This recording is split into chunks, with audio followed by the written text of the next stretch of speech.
ಕಾಂಡ 20ನೇ ಅಧ್ಯಾಯ 24ನೇ ವಾಕ್ಯದಲ್ಲಿ ಹೇಳ್ತಾ ಇದ್ದೀಲ್ವಾ, ನಾನು ನನ್ನ ಹೆಸರನ್ನು ನಿಮ್ಮ ನೆನಪಿಗೆ ಬರಮಾಡುವ ಎಲ್ಲ ಸ್ಥಳಗಳು. ಎಂಥದೇ ಸ್ಥಳ ಆಗಿರಲಿ, ಎಷ್ಟು ಕಠಿಣವಾದಂಥ ಸ್ಥಳವಾಗಿದೆ ಅಲ್ವಾ. ಬಂಡೆ ಒಳಗೆ ನೀರು ತರಿಸಬೇಕು, ಎಂಥ ಕಠಿಣ ಸ್ಥಳ. ಯೆರಿಕೋ ಕೋಟೆ ಎಂಥ ಕಠಿಣವಾದಂಥ ಒಂದು ಗೋಡೆ. ದೇವರ ನಾಮವನ್ನಲ್ಲಿರುವಂಥ ಜನರು ಆರಾಧಿಸ್ತಾ ಇದ್ದಾರೆ. ಆ ಯೆರಿಕೋ ಕೋಟೆ ಮೇಲೆ 2 ಎತ್ತಿನ ಗಾಡಿ ಓಡಿಸ್ಬೋದಂತ, ಅಷ್ಟು ಅಗಲ ಇರುವಂಥ ಕೋಟೆ, ಅಷ್ಟು ಎತ್ತರದಲ್ಲಿರುವಂಥ ಕೋಟೆ.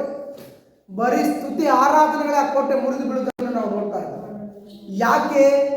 ಆ ಇಸ್ರಾಯೇಲ್ ಜನರು ಆ ಕೋಟೆಯ ಮುಂದೆ ದೇವರ ನಾಮವನ್ನು ನೆನಪು ಮಾಡಿಕೊಳ್ತಾ ಇದ್ದಾರೆ, ದೇವರ ನಾಮವನ್ನು ಆರಾಧಿಸ್ತಾ ಇದ್ದಾರೆ. ಏನಾಗ್ತದೆ? ಯೆರಿಕೋ ಕೋಟೆನೇ ಬಿದ್ದು ಹೋಗ್ತಾ ಇದೆ ಅಂತಂದ್ರೆ, ನಿಮ್ಮಲ್ಲಿರುವಂಥ ಸಾಲ ಬಿದ್ದೋಗೋದಿಲ್ವಾ? ನಿಮ್ಮಲ್ಲಿರುವಂಥ ರೋಗ ಬಿದ್ದೋಗೋದಿಲ್ವಾ?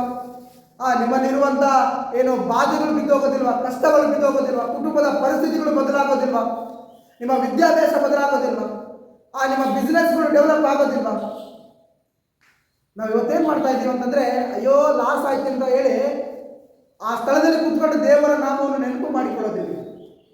ಲೌಕಿಕ ಕಾರ್ಯಗಳನ್ನು ನೆನಪು ಮಾಡಿಕೊಳ್ತೇವೆ, ಲೌಕಿಕ ಕಾರ್ಯಗಳನ್ನು ನೆನಪು ಮಾಡಿಕೊಳ್ತೇವೆ. ಆ ಒಂದು ಸೊಲ್ಯೂಷನ್ ಎಲ್ಲಿದೆ ಎಂಬುದಾಗಿ ಹುಡುಕ್ತಾ ಇಲ್ಲ.